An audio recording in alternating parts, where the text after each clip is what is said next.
अचार लगा के खाओ। सोनिया की अभी अभी मनोज से शादी हुई थी। अपने घर वालों को खुश करने के लिए सोनिया हर रोज कुछ न कुछ अलग बनाती थी, लेकिन उसके घर वालों को कुछ भी पसंद नहीं आता था। सोनिया कुछ भी बनाए सब एक ही बात बोलते थे, खाना बिल्कुल भी बढ़िया नहीं है। ऐसे में ही श्वेता को देखने लड़के वाले आते हैं। मालती जी, हमारी श्वेता को देखने लड़के वाले आ रहे हैं। हर बार आपके बनाए हुए बेकार खाने की वजह से हमारे हाथ से अच्छे खासे रिश्ते छूट जाते हैं। हर बार की तरह हमें श्वेता के लिए अब ना नहीं सुनना। मैं आशा करता हूँ आप मेरी बात समझ रही हो। कृपया आज मेहमानों के लिए अच्छा खाना बनाना ताकि वो खुश हो जाए और इस बार हमारी श्वेता का रिश्ता तय हो जाए। आप निश्चिंत रहिएगा। माना कि मेरा बनाया हुआ खाना आपको पसंद नहीं आता, लेकिन अब हमारी बहू आ गई है ना, और श्वेता भी तो अब कुछ ना कुछ अच्छा बना लेती है। दोनों मिलकर बना लेंगे अच्छा खाना। इस बार हमारी श्वेता का रिश्ता नक्की हो ही जाएगा। चाहे खाना कोई भी बनाओ, मुझे उससे कुछ नहीं लेना। बस इस बार मेहमान नाराज़ नहीं होने चाहिए। पापा जी, आपको मुझ पर इतना भी भरोसा नहीं है क्या? मैं अब अच्छा खाना बना लूँगी, इस बार मेहमान नाराज़ नहीं होंगे और हमारी श्वेता का रिश्ता तय हो ही जाएगा। बात भरोसे की नहीं है, लेकिन आप लोग जो खाना रोज़ बनाते हो वो देखकर मुझे लगता नहीं कि मेहमान हमारे यहाँ खाना खाने से खुश हो जाएंगे। क्या आप भी ना एक ही बात लेकर बैठ गए? अब कहा ना सोनिया ने कि वो बना लेगी अच्छा खाना, तो बना लेगी। आज शाम को ही लड़के वाले आने वाले हैं ना, तो जाइए जाकर बाकी की तैयारी कर लीजिए, खाने का हम देख लेंगे। हाँ, लेकिन मेहमानों को खाना देने से पहले आप एक बार चख लेना, बाद में ही खाना मेहमानों के सामने लाना। अरे हाँ भाई, आप जाइए, वो सब देख लूँगी मैं। उमेश वहाँ से चला जाता है। मालती और सोनिया अपने अपने काम करने में लग जाती है। थोड़ी देर बाद मालती किचन में आती है। सोनिया ने किचन में सब कुछ बिखर कर रख दिया था। बहू, हाय राम, ये तुमने रसोई का क्या हाल बना दिया, सब कुछ बिखेर के रख दिया। मेहमान आने का वक्त भी हो गया है, लेकिन तुम्हारा तो अभी काफ़ी कुछ काम बाकी है। तुम्हें लगता है तुम कर पाओगी? माँ जी, आप टेंशन मत लीजिए, हो जाएगा। अब इतने सारे लोगों का खाना बनाना है तो वक्त तो लगेगा ना, और सामान तो बिखरेगा ही ना। एक बार खाना बन जाए तो मैं सब कुछ फिर से साफ़ कर दूंगी, और खाना ऐसा बनेगा कि मेहमान सिर्फ खाना ही नहीं, उंगलियां भी चाटते रह जाएंगे। आप जाइए और देखिए श्वेता तैयार हुई कि नहीं। हाँ, वो तो मैं देखती हूँ, लेकिन तुम्हें कुछ मदद की ज़रूरत हो तो मुझे बता दो, मैं यहीं पर हूँ। मालती वहाँ से चली जाती है। थोड़ी देर बाद लड़की वाले घर पर आते हैं। आइए आइए आइए, स्वागत है आपका। हम आप ही का इंतज़ार कर रहे थे। जी धन्यवाद। ये है हमारा बेटा मितेश। इसी के लिए हम आपकी बेटी श्वेता का हाथ मांगने आए हैं। जी, मुझे मितेश के बारे में अच्छे से पता है, मैं जानता हूँ उसे। मनोज बेटा, तुम्हें पता है मितेश बड़ी कंपनी में आईटी इंजीनियर है, मुंबई में रहता है। अच्छी तनख्वाह भी है और गांव में भी ज़मीन है ना। जी जी, भगवान की दया से सब कुछ अच्छा है। बस एक बहू हमारे घर पर आ जाए तो हमारा परिवार पूरा हो जाएगा। आपकी श्वेता हमारे घर पर बड़ी खुश रहेगी। हमें बेटी नहीं है तो आप यही समझ लेना कि हम बहू नहीं, अपनी बेटी ही घर ले जा रहे हैं। जी, ये तो आपका बड़प्पन है। ये है मेरा बड़ा बेटा मनोज, ये मेरा छोटा बेटा समर। हमारा साड़ियों का कारोबार है तो दोनों भी यही संभालते हैं। मनोज की शादी हो गई है, अब श्वेता की हो जाए तो समर के लिए भी हम लड़की देखना शुरू कर देंगे। ये तो बड़ी अच्छी बात है। वैसे हमारा भी कारोबार है, लेकिन मितेश ना नौकरी करना चाहता था। आजकल के बच्चे पढ़े लिखे हैं, अपने निर्णय खुद लेते हैं। वैसे श्वेता भी पढ़ी लिखी है ना, अगर वो चाहे तो नौकरी कर सकती है, हमें कोई एतराज़ नहीं है। एक बार बात पक्की हो जाए फिर आप लोग चाहे वही श्वेता करेगी। मालती जी, बहू से कहिए श्वेता को लेकर आए। हमने श्वेता बेटी की जो तस्वीर देखी थी उससे भी कई ज़्यादा खूबसूरत है श्वेता बेटी असल में। हमें तो बहू के रूप में श्वेता पसंद है। लेकिन एक बार मितेश जी को तो पूछ लो। जो मम्मी पापा की पसंद है वही मेरी पसंद है। मितेश ने श्वेता को तस्वीर देखते ही पसंद कर लिया था। हमारी तरफ से ये रिश्ता पक्का है। अब आगे क्या बात करनी है बताइए। बातें तो चलती रहेगी। आइए हम खाना खा लेते हैं, खाना भी आप ही का इंतज़ार कर रहा है। जी जी जी। सब लोग खाना खाने बैठते हैं। खाना खाते वक्त आप लोग भी बैठिए हमारे साथ। आप मेहमान हो, आप अच्छे से खाना खाओ पहले। बहू, थोड़ा और परोसो सबको। अरे नहीं नहीं नहीं, ये काफ़ी हो गया। हमें तो पता चला था कि आप खाने के बड़े शौकीन हो, लेकिन आप लोग तो कुछ भी नहीं ले रहे हो। यह गलत बात है। पहली बार हमारे यहाँ खाने पर आए हो, ज़रा ठीक से तो खाना खाओ, शर्माओ मत। हम शर्मा नहीं रहे, लेकिन सच में बिल्कुल भूख नहीं है। आपने तो कितना कुछ बनाया है। इतना सब कुछ नहीं बनाया होता तो भी चलता, बस जो बनाया है उसमें स्वाद होता तो शायद पेट भर जाता। अब क्या हुआ बहन जी, आपने कुछ कहा क्या? नहीं तो कुछ नहीं। जैसे तैसे सब लोग खाना खा लेते हैं, लेकिन उनके चेहरे से साफ झलक रहा था कि उन्हें खाना बिल्कुल भी पसंद नहीं आया है। खाना खाकर सब लोग हॉल में आते हैं। अब आपको श्वेता पसंद आ गई है, हमें भी मितेश पसंद है, तो अब हमें सारी तैयारी जल्दी ही शुरू करनी होगी। देखिए उमेश जी, हमें माफ़ करना। श्वेता तो हमें पसंद आ गई है, लेकिन क्या मनोहर जी? खाने का अपमान करना गलत है, इसलिए खाना खाते वक्त हमने कुछ भी नहीं कहा। लेकिन हमें खाना बिल्कुल भी पसंद नहीं आया। अरे खाना किसने बनाया था? खाना हमारी बहू ने बनाया था। मेहमानों के यहाँ आकर उन्होंने बनाए हुए खाने को ख़राब करना सच में गलत बात है, लेकिन हमारे पास और कोई पर्याय नहीं है। इतना ख़राब खाना हमने इससे पहले कभी नहीं खाया। अगर आपकी बहू को खाना बनाना नहीं आता तो श्वेता को कहाँ से आता होगा? और हमारे यहाँ सब खाने के शौकीन हैं, हमें माफ़ कर देना, हम चलते हैं। और लड़के वाले वहाँ से चले जाते हैं। श्वेता रोने लगती है। उमेश सोनिया और मालती पर गुस्सा हो जाता है। मेरे लाख बार समझाने पर भी आपने जो करना था वही किया। हो गया ना सब सत्यानाश। अरे आप 2-4 मेहमानों के लिए ढंग का खाना भी नहीं बना सकती। इतनी मेहनत से श्वेता के लिए बड़े घर का रिश्ता लाया था, सब कुछ तय हो ही गया था कि आपके बनाए हुए खाने ने सब कुछ बिखर कर रख दिया। पता नहीं आप लोग कब अच्छा खाना बनाना सीख जाओगी और कब हमारी श्वेता का रिश्ता तय होगा।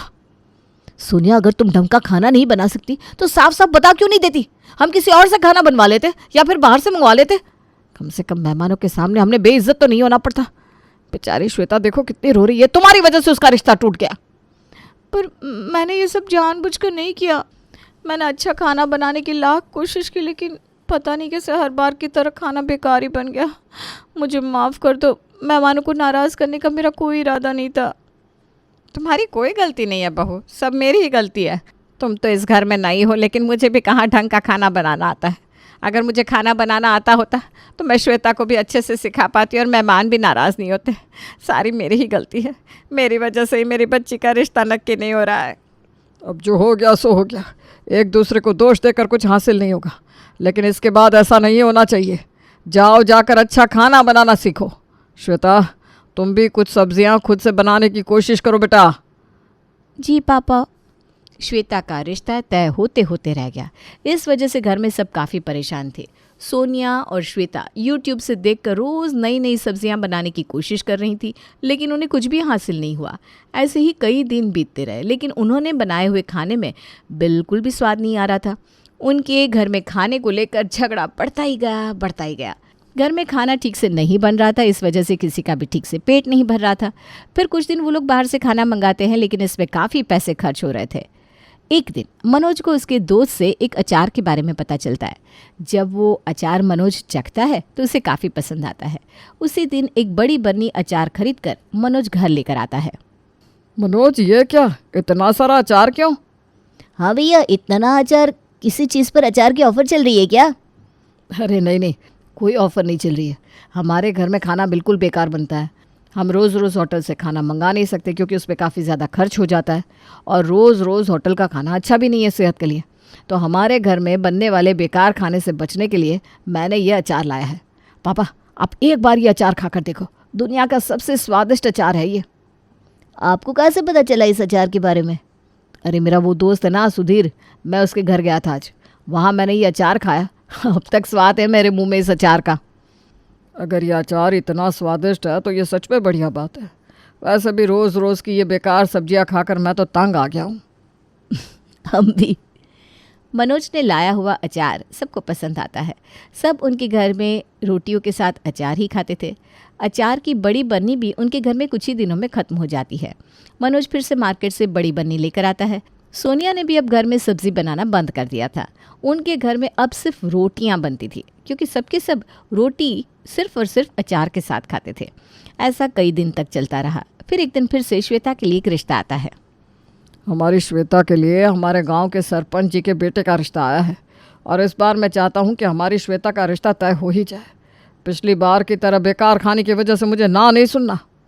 हाँ पापा जी, हमारी श्वेता का रिश्ता इस बार तय हो ही जाएगा। मैं ना अच्छा खाना बनाना भी सीख गई हूँ अब यूट्यूब से। मुझे भी कुछ सब्जी आती है पापा, मैं और भाभी बना लेंगी खाना।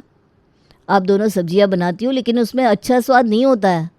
पापा, घर में खाना बनाने से बेहतर है कि हम अच्छे स्वाद वाला खाना बाहर से ले आते। वैसे भी भाभी कितना भी कहे वो अच्छा खाना नहीं बना सकती। तुम चुप करो, तुम्हें क्या समझ है खाना बनाने की?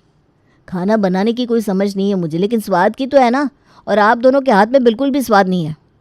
हाँ समर, तुम सही कह रहे हो। स्वादिष्ट खाना घर में तो बनने से रहा। एक काम करो, वो फेमस अग्रवाल होटल है ना, वहाँ खूब बढ़िया खाना मिलता है।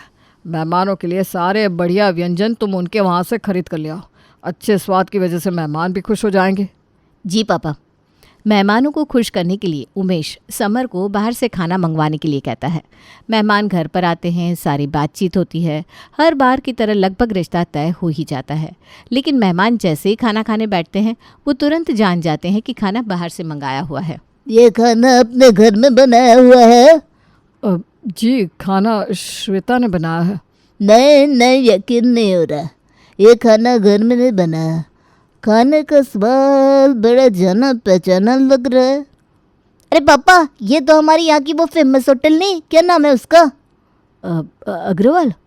हाँ अग्रवाल, उस होटल का खाना लग रहा है। स्वाद भी वहीं का है। कितनी बार मैंने वहाँ का खाना खाया है और आपके लिए भी कितनी बार पार्सल लाया है। वही तो मैं सोच रहा हूँ, ये स्वाद बड़ा ही जाना पहचाना लग रहा है।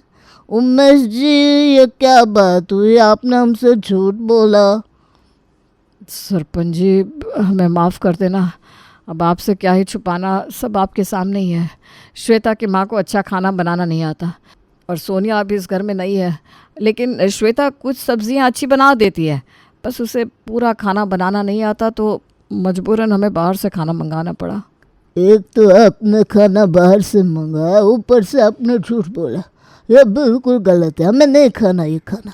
आप लोग घर में कुछ बनाते हो कि नहीं? अब परेशान मत हो, ये रोटियां सोनिया ने ही बनाई हुई है। आपको ये खाना नहीं खाना तो आप रोटी के साथ ये अचार खाइए, स्वादिष्ट है। अचार का क्या, अचार डाल देंगे, आप लोग खाओ आपका अचार। आपके यहाँ मेहमानों को अचार खिलाते हैं क्या? हमें नहीं करना ऐसे लोगों के साथ रिश्ता, चलिए जी। हर बार की तरह सब कुछ लगभग तय हो ही गया था, लेकिन खाने ने सब सत्यानाश कर दिया। हर बार की तरह लड़के वाले नाराज़ हो गए और श्वेता का रिश्ता टूट गया। इस बार भी श्वेता का रिश्ता नहीं हो पाया। इस वजह से श्वेता काफ़ी दुखी हो गई थी। पिछले कुछ दिनों से घर में सब अचार ही खाते थे। इस वजह से सोनिया और श्वेता ने घर में खाना बनाना ही बंद कर दिया था। लेकिन रिश्ता टूटने के बाद श्वेता और सोनिया ने फिर से YouTube से खाना सीखना शुरू कर दिया। ऐसे में ही उनके घर के नज़दीक एक कुकिंग क्लास शुरू हुआ था। अच्छा खाना बनाना सीखने के लिए श्वेता और सोनिया हर एक कोशिश कर रही थी। अब एक कोशिश और सही, ये कहकर वो दोनों कुकिंग क्लास जाने लगी। माँ, इस बार पक्का हम खाना बनाना सीख जाएंगी। कुकिंग क्लास में ना काफ़ी अच्छे अच्छे खाने की रेसिपी सिखाते हैं। हाँ माँ जी, वो लोग खुद खाना बनाकर भी दिखाते हैं। वो लोग तो अच्छा सिखाएंगी, वो लोग शेफ़ है ना, उनके हाथ में काफ़ी स्वाद होता है और उन्हें तो सब कुछ आता है। लेकिन तुम्हें तो खाना शुरू से सीखना है, तुम्हें तो कुछ भी नहीं आता। और सबसे ख़ास बात, तुम्हारे हाथों में स्वाद कहाँ है, वो कहाँ से लाओगी? माँ प्लीज़, आप ऐसे नकारात्मक बातें मत करो। हमें सीखना है खाना बनाना। पहले ही हमारे घर में बनने वाले बेकार खाने की वजह से मैं कई बार ना सुन चुकी हूँ। अब मुझ में ना सुनने की क्षमता नहीं है। बेटा, अब इस बार जो रिश्ता आएगा वो पक्का हो ही जाएगा, तुम चिंता मत करो। तुम बस मन लगाकर खाना बनाना सीखो। जोश जोश में शुरू किए हुए कुकिंग क्लासेस श्वेता और सोनिया कुछ ही दिनों में बंद कर देते हैं। कुकिंग क्लास जाने के बाद भी उन दोनों को अच्छा खाना बनाना नहीं आता। उसके बाद कई दिन सब अचार से ही काम चलाते हैं। अरे तुम तो वही हो ना जो हमारे पास के घर में काम करती हो? हाँ मालकिन जी, लेकिन वो मैडम और उनका परिवार काम के लिए अब हमेशा के लिए शहर जा रहा है। इस वजह से ना मेरा काम छूट गया। मैं आपके पास इसीलिए आई हूँ कि अगर आपके यहाँ कुछ काम मिल जाता तो मेरी रोज़ी रोटी निकल जाती। अरे नहीं, हमें नौकरानी की कोई ज़रूरत नहीं है। मैं और मेरी बहू सब कुछ कर लेते हैं। अरे मैडम जी, मैं कपड़ा बर्तन पोछा सब कुछ अच्छे से करती हूँ, खाना भी अच्छा बनाती हूँ। क्यों, तुम्हें अच्छा खाना बनाना आता है? हाँ साहब, आपकी पड़ोस में ही तो खाना बनाती थी रोज़। मुझे ना हरी सब्जी बनानी आती है, वो भी एकदम स्वादिष्ट। ठीक है, कल से हमारे यहाँ तुम खाना बनाना, लेकिन बिल्कुल भी काम चोरी मत करना। रोज़ टाइम पर आना और खाना बनाना, सुबह का भी और शाम का भी। जी साहब। कमलाबाई बड़ा अच्छा खाना बनाती थी। इस वजह से घर में सब लोग पेट भर के खाना खाने लगे थे। सबको बेकार खाने से मुक्ति मिल गई थी। कभी कभी कमलाबाई वक्त मिले तो सोनिया को और श्वेता को भी खाना बनाना सिखाती थी। ऐसे कई दिन चले गए। फिर एक दिन उमेश के दोस्त का श्वेता के लिए रिश्ता आया। सारी बातचीत हुई, उन लोगों को श्वेता पसंद आ गई। बाद में सबने मिलकर पेट भर खाना खाया और इस बार लड़के वालों को खाना काफ़ी पसंद आया। काफ़ी बढ़िया खाना था। ऐसा खाना मैंने आज तक कहीं नहीं खाया। वैसे खाना किसने बनाया था? तुम तो दोस्त हो हमारे, तुमसे क्या छुपाना। आज का खाना कमला बाई ने बनाया था। काम वाली है हमारी, रोज़ वही खाना बनाती है हमारे घर में। श्वेता भी सीख रही है उससे अच्छा खाना बनाना। अच्छा है, अच्छा है। देखो उमेश, हमारी तरफ से तो ये रिश्ता तय है, लेकिन हमारी एक शर्त है। शर्त? हम बहू के साथ आपकी ये काम वाली भी लेकर जाएंगे। दुनिया का सबसे अच्छा खाना बनाती है ये। वैसे मुझे भी ना खाना बनाने में कोई इंटरेस्ट नहीं है। हमारे यहाँ काम वाली है, लेकिन वो इतना अच्छा खाना नहीं बनाती। अगर आप बेटी के साथ ये काम वाली देने के लिए तैयार हो तो रिश्ता तय समझिए। लेकिन हमारे यहाँ भी किसी को अच्छा खाना बनाना नहीं आता। अगर आप लोग ये काम वाली लेकर जाओगे तो फिर हम क्या खाएंगे? अभी अभी तो हमें ढंग का खाना मिलने लगा था। काम वाली ले जाने के लिए हाँ कहो तो भी मुसीबत और ना कहो तो भी मुसीबत। हम तो बुरे फंस गए। अब क्या कर सकते हैं, बेटी की खुशी के लिए कर देते हैं हम अच्छे खाने का त्याग। साहिब जी, आप लोग एक ही शहर में रहते हो, 10 मिनट की दूरी पर है दोनों का घर। मैं आप दोनों के यहाँ खाना बनाएंगी, आप लोग चिंता मत करो। आपको स्वादिष्ट खाना हर रोज़ मिलेगा। तो ठीक है, इतना स्वादिष्ट खाना रोज़ मिलने वाला हो तो ये रिश्ता तय समझो भाई साहब।